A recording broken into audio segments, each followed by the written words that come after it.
আজকে পরিকল্পিতভাবে সাধারণ ছাত্র জনতাকে সেনাবাহিনীর মুখোমুখি ঠেলে দেওয়া হয়েছে বা ঠেলে দেওয়ার চেষ্টা করা হচ্ছে।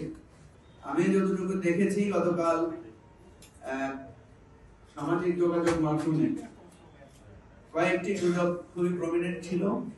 একটি হচ্ছে যে দেশে জরুরি অবস্থা জারি করা হচ্ছে, সেনাবাহিনীর বিভিন্ন ইউনিট ঢাকা অভিমুখে মার্চ শুরু করেছে এবং তারই অংশ হিসাবে জরুরি অবস্থার প্রাথমিক পদক্ষেপ হিসেবে এই পার্টির সাধারণ সম্পাদক ব্যারিস্টার ফুয়াদকে গ্রেফতার করা হয়েছে, এরকম একটা সংবাদ ব্যাপকভাবে ছড়িয়েছে।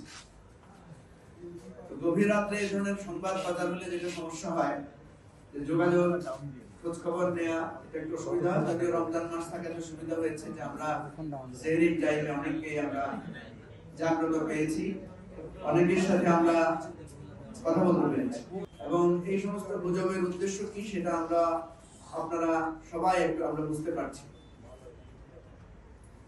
যাদের আইডি থেকে এই গুজবগুলো ছড়ানো হয়েছে এদেরকে আপনারা প্রায় সবাই চেনেন। এরা সবাই পরিচিত, চিহ্নিত, পতিত স্বৈরাচার এবং আওয়ামী লীগের একেবারে আপনার এটা হচ্ছে পেইড এবং আমি যেটা বলবো যেটা হচ্ছে একদম উচ্ছৃঙ্খল পরিস্থিতি তৈরির জন্য, উচ্ছৃঙ্খলতা তৈরির জন্য, বিশৃঙ্খলা তৈরির জন্য একেবারে নিবেদিত লোকজন। তো আমি ভাবছিলাম যে এই সমস্ত কাজগুলো কেন হয়, কারা এগুলো করে। তো প্রায় সকল বোদ্ধারা আমাকে বলেছেন যে এটা সরাসরি শেখ হাসিনার নির্দেশেই এই ধরনের উস্কানিগুলো হয়। গতকালকে আমাদের এখানে পাশে একটা শ্রম ভবন আছে, আপনারা জানেন, এখানে শ্রমিকরা আন্দোলন করছে। গতকাল এখানে সেনাবাহিনীর প্রায় 10-12টা সাজো আজান এসেছিল বিকেলের দিকে। বিভিন্ন জায়গায় খবর ছড়িয়ে পড়েছে যে এবি পার্টি অফিস সেনাবাহিনী ঘেরাও করেছে। আমার কাছে চারিদিক থেকে ফোন আসা শুরু হলো।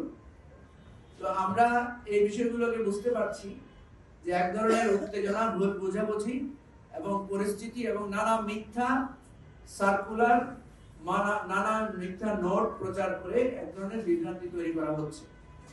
তো এই জাতীয় বিষয়গুলোতে আমি অনুরোধ করব সবাইকে যে আপনারা সবাই একটু সেন্সিবল হবেন, সবাই একটু সতর্ক হবেন, সচেতন হবেন।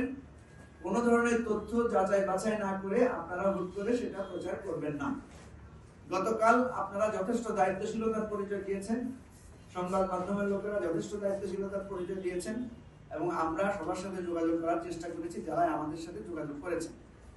আমাদের উপরে যখন কারফিউ জারি করা হয়েছিল, আমাদেরকে যখন হুলিয়া দেওয়া হয়েছিল, আমাদেরকে যখন মন্ত্রী পরিষদ বিভিন্ন রাজনৈতিক দল থেকে যখন বলা হচ্ছিল যে আমাদেরকে নিশ্চিহ্ন করে দেওয়া হবে, আমাদেরকে বলতে আমি আমাদের সকল রাজনৈতিক দলের কথা বলছি, আল্লাহর রহমতে আমরা তখন কেউ পালিয়ে যাই নাই, আমরা একটু গোপন জায়গা থেকে বসে বার্তা আদান প্রদান করি নাই, আমরা আপনাদের সাথেই ছিলাম। একটু আগে এখানে যে সমস্ত মিডিয়ার ভাইরা বলছিলেন যে কঠিন সময়ে আপনারা আমাদের পাশে ছিলেন, আমরা আপনারা একসাথে আন্দোলন করেছি। সুতরাং যে কোনো পরিস্থিতি মোকাবেলা করার, জীবন দেওয়ার, বুলেট বুকে পেতে নেয়ার অভ্যাস আমাদের দীর্ঘদিনের, এটা নতুন কোনো অভ্যাস না। আজকে পরিকল্পিতভাবে সাধারণ ছাত্র জনতাকে সেনাবাহিনীর মুখোমুখি ঠেলে দেওয়া হয়েছে বা ঠেলে দেওয়ার চেষ্টা করা হচ্ছে।